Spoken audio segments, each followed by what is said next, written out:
Hello बच्चों, welcome back to my YouTube channel with RP Singh. तो बच्चों, आज हम बात करेंगे बहुत ही इंटरेस्टिंग टॉपिक जो आपके क्लास 11 यानी मोशन चैप्टर से है, या यूं कहो कि जो इसके पहले हमने चर्चा किया मोशन से रिलेटेड छोटे छोटे पॉइंट्स, चाल, वेग, दूरी, विस्थापन, ये सारी चीज़ें। तो आज हम उन्हीं का टॉपिक लेंगे। और लेकिन इस चीज़ को हम जैसे मैथमेटिकल इसके पहले समझ चुके हैं कि इसका गणितीय रूप क्या है, आज हम उसी चीज़ को ज्योमेट्रिकल मेथड देखेंगे, या यूं कहो कि ग्राफिक विधि से समझेंगे। लेकिन जरूरी क्या है, सबसे पहले कि ग्राफ ग्राफ जैसा कि आप जानते हो छोटे छोटे क्लासों में बताया जाता है ग्राफ का निरूपण कैसे करते हैं। तो आपको पता होना चाहिए, जब भी ग्राफ का निरूपण किया जाता है तो उसके लिए कम से कम दो वेरिएबल्स होते हैं जिसकी मदद से हम फ्रेम ऑफ रेफरेंस बनाते हैं। फ्रेम ऑफ रेफरेंस बनाने के बाद हर पॉइंट की पोजीशन अलॉट करते हैं, जिससे उसके कोऑर्डिनेट लिखते हैं। उन कोऑर्डिनेट पॉइंटों को मिलाते हुए जो भी कर्व खींचा जाता है वही ग्राफ कहलाता है। तो आज हम इसी की चर्चा करेंगे, और किसके लिए करेंगे, यानी मोशन टॉपिक से करेंगे। यानी कोई गतिमान बस अगर गति कर रहा है तो कितने समय में कितना दूरी तय करेगा, या कितने समय में किस स्पीड से कितनी दूरी तय करेगा, ये सारी चर्चाएं आज हम करेंगे। लेकिन इसके पहले जरूरी है कि ग्राफ को अच्छे से समझा जाए, वो भी गति से संबंधित। तो गति से संबंधित जो ग्राफ है वो हम समझेंगे। तो हेडिंग बनाएंगे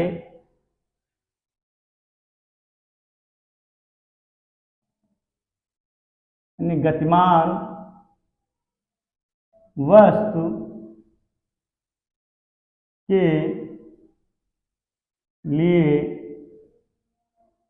ग्राफीय निरूपण, ये हम समझेंगे। तो गतिमान वस्तु के लिए ग्राफीय निरूपण, तो ग्राफीय निरूपण हम तीन प्रकार से समझेंगे। यानी यूं कहो कि गति के रिस्पेक्ट में ग्राफ तीन प्रकार से होता है। तो पहला है आपका एसटी ग्राफ,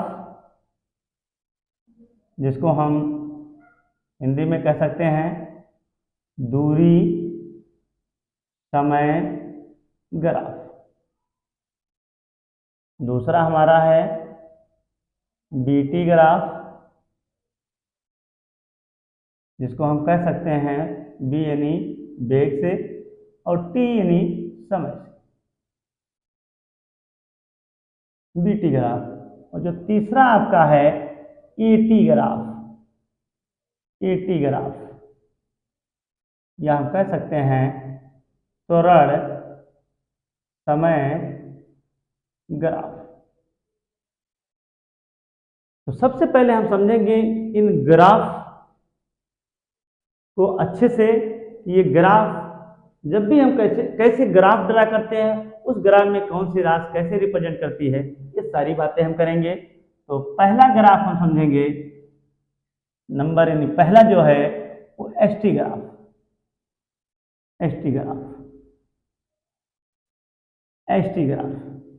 तो हमने जैसा अभी बताया कि हमेशा टू वेरिएबल्स कम से कम होंगे। तो इसमें टू वेरिएबल के रूप में एक एस है, एक दो यानी टी है। तो हम क्या करेंगे, बड़ी आसानी से, जैसे एक्स एक्सिस वाई एक्सिस बनाते थे, उसी प्रकार से हम समय को एक्स एक्सिस के अलांग और एस को वाई एक्सिस के अलांग रिप्रेजेंट करेंगे। और ये इनका रहा ओरिजिन पॉइंट। अब मानते हैं कि कोई मूवमेंट पार्टिकल जो है वो t1 समय में s1 दूरी तय करता है और t2 समय में s2 दूरी तय करता है। तो ऐसे सिचुएशन में अगर बात किया जाए तो t1 समय में s1 दूरी तय करता है, तो उसकी पोजीशन क्या है। तो उसकी पोजीशन के लिए हम लोग इनके कोऑर्डिनेट देखेंगे, यानी इसके कोऑर्डिनेट। तो इनके कोऑर्डिनेट ये बनेंगे। तो अगर बात किया जाए तो यहाँ पर अगर ये मान लिया जाए ये पॉइंट, तो ये कितना बनेगा, यानी t1 और s1। इसी प्रकार से s2 S2 के लिए बात करेंगे, यानी T2 समय में S2 दूरी तय करता है। तो ये अगर B पॉइंट मान लिया जाए तो B का जो कोऑर्डिनेट होगा वो T2 और S2 होगा। और यहाँ पे आप देख रहे हो S और T दोनों की वैल्यू 0 है। क्यों? क्योंकि ये मूल बिंदु है और मूल बिंदु का कोऑर्डिनेट 0, 0 होता है। अब जब भी ग्राफ ड्रा करते हैं, जैसा कि हमने पहले ही बताया कि उन कोऑर्डिनेट पॉइंट को मिलाते हुए जाते हैं। तो T1 बराबर 0 पे S1 बराबर 0, T1 बराबर समय T1 पे दूरी S1 तो ये पोजीशन, T2 पे S2 यानी ये पोजीशन। तो इन्हीं पॉइंट्स को मिलाते हुए चलेंगे, यानी इन्हीं पॉइंट्स को मिलाते हुए चलेंगे, तो इसी का नाम है ग्राफ। अब ये ग्राफ देखेंगे कि ये ग्राफ S और T के बीच आया है, तो ये किस राशि को व्यक्त करती है, तो ये हम कैसे निकालेंगे? तो हम इस ग्राफ की स्लोपिंग निकालेंगे। यूं कहो कि रेखा की ढाल निकालेंगे, तो हम कह सकते हैं slope of line, slope of line, या यूं कहो रेखा की ढाल। तो स्लोप ऑफ लाइन कैसे निकाला जाता है? तो जैसा कि मैथमेटिक्स में सिखाया गया है, यानी स्लोप ऑफ टेंजेंशियल या स्लोप ऑफ लाइन यानी m बराबर tan थीटा। तो इसके लिए हमारे पास जो फार्मूले हैं y2 माइनस y1 अपान x2 माइनस x1 से इसी का यूज करेंगे। लेकिन जब y निर्देशांक होगा, x निर्देशांक होगा, तब ऐसा यूज करेंगे। तो y के रिस्पेक्ट में हम देख रहे हैं यस है और x के रिस्पेक्ट में t है। तो इसके रिस्पेक्ट में क्या लिखा जाएगा? यानी x2 माइनस s1 अपान T2 माइनस T1। तो आप देख रहे हैं चेंज इन डिस्प्लेसमेंट यानी change in distance upon change in time. तो क्या मिलेगा? यानी डेल्टा S अपान डेल्टा T। या यूं कहो ये सीधा देख रहे हैं आप, इसकी मैथमेटिकल फॉर्म है, यानी the rate of change of displacement, the rate of change of displacement known as velocity, known as velocity, velocity known as velocity, या इसी को हम कहते हैं वेग, इसी को कहते हैं वेग। तो जो रेखा की ढाल आएगी यानी स्लोप ऑफ टेंजेंट, यानी रेखा की जो ढाल आएगी, या यूं कहो कि S और T के बीच खींचा गया जो ग्राफ है वो किस राशि को व्यक्त करेगा? तो आंसर है वो वेग को व्यक्त करेगा। इसको यानी वेग को, वेग को, यानी जो ग्राफ है S और T के बीच वेग राशि को व्यक्त करेगा। अब यहाँ ये भी सोचना है कि वेग भी हमारे कई प्रकार के हैं, जैसे एक समान वेग, असमान वेग, औसत वेग, तात्क्षणिक वेग। तो ऐसे सिचुएशन में वेग है तो कौन सा है? तो हम देख रहे हैं कि S और T के बीच जो ग्राफ आया है एज ए स्ट्रेट लाइन आई है, एक सरल रेखा है। इसलिए हम कह सकते हैं S is directly proportional to T, या S और T एक दूसरे के अनुक्रमानुपाती है, जिसकी वजह से ये स्ट्रेट लाइन है। स्ट्रेट लाइन का मतलब एक सरल रेखा का ग्राफ है। तो ये जो वेग है वो वास्तव में एक समान वेग है, एक समान वेग है, एक समान वेग, यानी वेग को तो रिप्रेजेंट ही करेगा, लेकिन ये एक समान वेग को रिप्रेजेंट करेगा। सब वेग कई प्रकार के हैं। तो जब भी S और T के बीच कभी भी as a straight line graph मिले, एक सरल रेखा में मिले, तो गतिमान बस की वेग कैसी होगी? वो एक समान वेग होगी। ये आपको समझ में आना चाहिए। रेखा की ढाल हम ऐसे निकालते हैं। इसके अलावा भी और छोटे छोटे पॉइंट्स हैं कि हम देख रहे हैं कि वेग भी असमान है। असमान का मतलब परिवर्ती वेग है। तो ऐसे सिचुएशन में कैसे समझें? तो इधर ध्यान से देखिए। मान लेते हैं कि S और T के बीच ये ग्राफ, S और T के बीच ये ग्राफ ऐसा है। तो हो S और T के बीच ये ग्राफ है, तो S और T के बीच ये ग्राफ जो आया वो किस राशि को व्यक्त करता है? तो आंसर वो वेग को ही व्यक्त करता है। लेकिन ये कैसा है? असमान वेग है। कैसा है? असमान वेग, यानी असमान वेग। अब असमान वेग में भी तो कंडीशन होल्ड करेंगे, या तो उस गतिमान बस का वेग बढ़ रहा होगा या तो उस गतिमान बस का वेग घट रहा होगा। तो ऐसे सिचुएशन में कैसे हम जाने कि इसका वेग बढ़ रहा है या इसका वेग घट रहा है। तो इसको बड़ी आसानी से समझा जा सकता है। तो जैसा कि हम जानते हैं कि अगर ग्राफ का निरूपण हुआ है तो इस पे हर पॉइंट पे इसके कोऑर्डिनेट रहे होंगे, हर पॉइंट पे इसके कोऑर्डिनेट रहे होंगे। कोऑर्डिनेट के मिलाने से ये जो ग्राफ ज्योमेट्री की गई है यही ग्राफ है। तो ऐसे सिचुएशन में जब भी हम देखते हैं कि वेग बढ़ रहा है या घट रहा है, तो ऐसे सिचुएशन में हर पॉइंट से, हर एक कोऑर्डिनेट पॉइंट से एक स्पर्श रेखा खींचते हैं या यूं को कि स्लोप ऑफ लाइन खींचते हैं। तो इस पॉइंट पर अगर स्लोप ऑफ लाइन खींचा जाए, स्लोप ऑफ लाइन, तो एक एंगल ये बनेगा, ये मान लेते हैं θ1, और इस पॉइंट से खींचा जाए एक एंगल ये बनेगा, और इस पॉइंट से खींचा जाए तो एक एंगल ये बनेगा, यानी θ1, θ2, θ3। ऐसे सिचुएशन में आप देख रहे हैं कि स्लोप ऑफ टेंजेंशियल, या यूं कहो कि रेखा की ढाल θ1, θ2 और θ3 में क्या कंडीशन होल्ड कर रहा है। तो हम देख रहे हैं कि जैसे जैसे ये कर्व ऊपर जा रहा है, हर पॉइंट पे उसकी पोजीशन में स्लोप ऑफ टेंजेंशियल खींच रहे हैं, यानी रेखा की ढाल खींच रहे हैं, तो ये बढ़ रही है, ये बढ़ रही है। जैसा कि फिगर के अकॉर्डिंग देखा जा सकता है, θ1, θ2, θ3। ऐसे सिचुएशन में θ3 is greater than θ2 is greater than θ1, यानी ऐसे सिचुएशन में θ3 का मान बढ़ रहा है। तो अगर थीटा बढ़ रहा है यानी स्लोप ऑफ टेंजेंशियल बढ़ रहा है, तो इसका मतलब है कि उसका वेग बढ़ रहा है, उसका वेग बढ़ रहा है। और जब किसी मूवमेंट पार्टिकल की वेग बढ़ रही होगी तो ऐसे सिचुएशन में जो टाइम होगी वो घट रही होगी। हमेशा ये बेसिक कॉन्सेप्ट। इसी प्रकार हम दूसरा ग्राफ ले सकते हैं, ये टी है, ये एस है, और ये ग्राफ। अगर ये ग्राफ लेते हैं तो ये ग्राफ, तो ये तो कंफर्म है कि एस और टी के बीच आया हुआ ग्राफ है, तो वेग राशि को वेग करेगा, और वेग में वो भी असमान वेग को, क्योंकि एक समान वेग के लिए एज स्ट्रेट लाइन होनी चाहिए, जबकि ये हमारा एक कर्व है। तो ऐसे सिचुएशन में ये तो कंफर्म है कि असमान वेग है, असमान वेग है।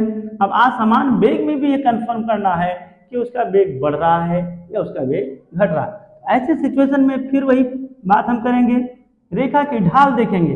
तो रेखा की ढाल जब भी देखेंगे तो उस पॉइंट पे हम एक टेंजेंशियल ड्रा करेंगे, उस पॉइंट पे हम एक टेंजेंशियल ड्रा करेंगे। तो अगर ये θ1 है, ये θ2 है, अगला और अगर देखा जाए तो ये आपका θ3 होगा। ऐसे सिचुएशन में हम क्या देख रहे हैं कि θ1, θ2 और θ3।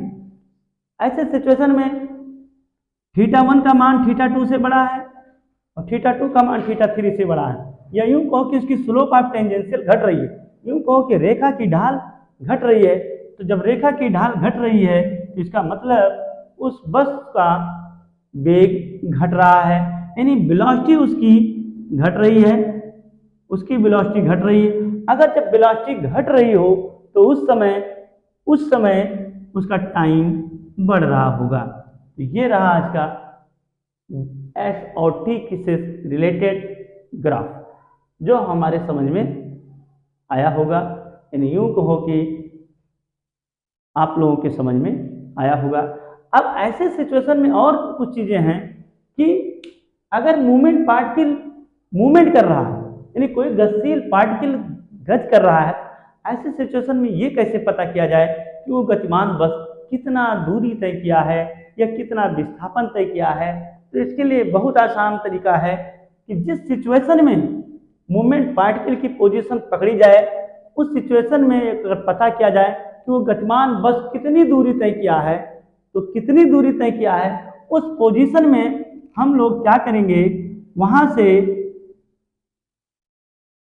से उस ग्राफ से टाइम के रिस्पेक्ट में एरिया कवर करेंगे, या यूं को कि जिस पॉइंट से या जिस पॉइंट को उसकी दूरी पता करनी हो, वहां से हम लोग टाइम के रिस्पेक्ट में उसकी एरिया कवर करेंगे। तो जितनी एरिया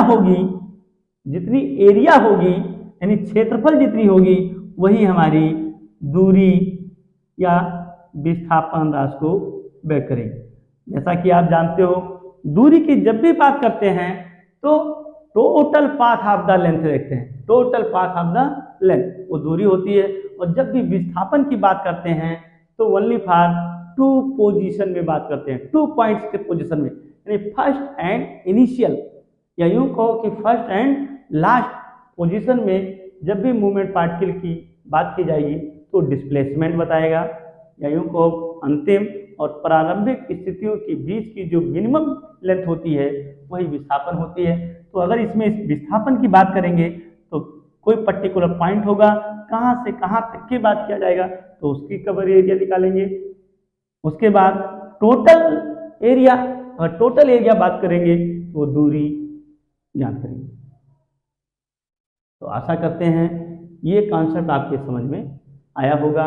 इसके बाद हम देखते हैं कि बीटी ग्राफ। तो बीटी ग्राफ में देखेंगे, अगर यदि आप स्क्रीनशॉट लेना चाहते हो तो ले सकते हो। अगला जो ग्राफ होगा हमारा वो हमारा बीटी ग्राफ होगा, जिसको हम समझेंगे। ध्यान रखेंगे कि इसके फ्रेम ऑफ रेफरेंस में जो टी है, टी तो यही रखेंगे, उसके अलावा एस को हम बी मानेंगे, एस को हम बी मानेंगे, और यानी एस को बी मानेंगे। इस हिसाब से ये बीटी ग्राफ होगा, यानी वाई एक्सिस को बी नाम दे दिया और एक्स एक्सिस को टी नाम।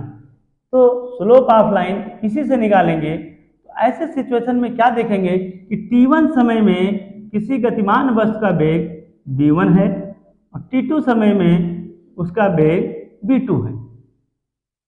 फिर से देखिए, यानी t1 समय में किसी गतिमान वस्तु का वेग v1 और t2 समय में उस गतिमान वस्तु का वेग v2 है। ऐसे सिचुएशन में जो स्लोप ऑफ लाइन होगी, यानी रेखा की जो ढाल होगी, रेखा की जो ढाल होगी वो क्या होगी, यानी v2 माइनस v1 अपान t2 माइनस t1, या यूं कहो कि डेल्टा b अपान डेल्टा t। जैसा कि देख रहे हैं आप लोग कि ये मैथमेटिकल फॉर्म में है, the rate of change of velocity known as acceleration, या यूं कहो कि वो त्वरण राशि को व्यक्त करेगा, त्वरण। तो जो रेखा की ढाल होगी, रेखा की ढाल होगी वो त्वरण राशि को व्यक्त करेगी, या यूं कहो कि बी और टी के बीच खींचा गया जो ग्राफ होगा वो किस राशि को व्यक्त करेगा, तो आंसर है त्वरण राशि को व्यक्त करेगा। अब त्वरण राशि अगर है तो फिर यहां देख रहे हैं कि B directly proportional to T, B directly proportional to, ऐसे में जो कर्व हमको मिला है वो एज ए स्ट्रेट लाइन मिला है।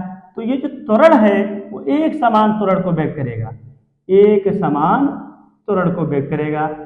फिर हम जानते हैं कि त्वरण भी कई प्रकार के होते हैं, एक समान त्वरण, असमान त्वरण, औसत त्वरण, तात्क्षणिक त्वरण। तो ये जो सिचुएशन है बी और टी के बीच, यानी किसी गतिमान वस्तु के लिए एक समान त्वरण की भांति व्यवहार करेगा। अब अगर हम बात करें, हाँ यहाँ अगर कोऑर्डिनेट की बात करें तो t1 b1 हो जाएगा और t2 b2 हो जाएगा। जैसा कि हमने बताया बिना कोऑर्डिनेट के हम ग्राफ ड्रा नहीं कर सकते। तो ये कॉन्सेप्ट आशा करते हैं आपको समझ में आया होगा। फिर से एक बार रिपीट करते हैं कि बी और टी के बीच जो खींचा गया ग्राफ होगा वो हमेशा त्वरण राशि को व्यक्त करेगी। इसी हिसाब से अगर बात करें कैसे इन ज्योमेट्री समझा जाए, तो ये टी है, ये बी है और ये ओरिजिन पॉइंट है। अगर ये ग्राफ आया, ये ग्राफ आया, अगर ये ग्राफ है तो हम जान रहे हैं कि बी और टी के बीच खींचा गया ग्राफ वो त्वरण को व्यक्त करेगा।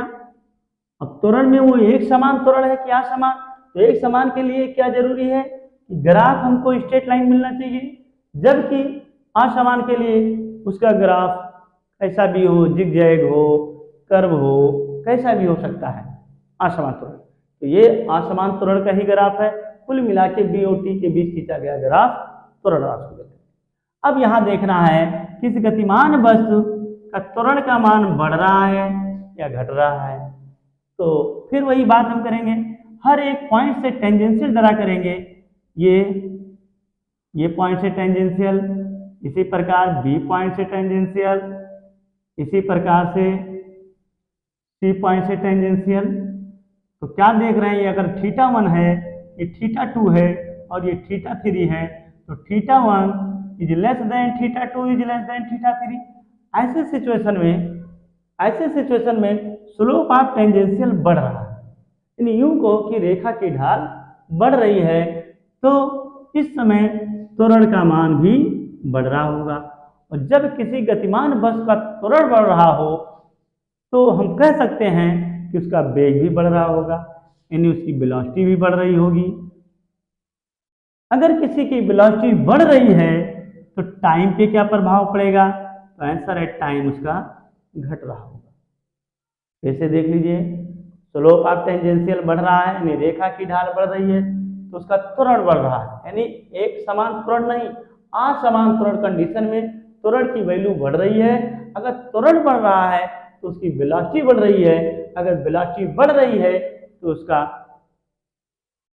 समय यानी गतिमान वस्तु के द्वारा तय किया गया या लिया गया समय जो होगा वो घट रहा होगा। इसी प्रकार से दूसरे तरीके से भी देख सकते हैं, यानी टी वो और ये बी। ये देखिए, जैसा कि जानते हैं कि बी और टी के बीच खींचा गया ग्राफ किस राशि को व्यक्त करेगा, त्वरण, और भी एक कर्व के है तो इसलिए असमान त्वरण होगा।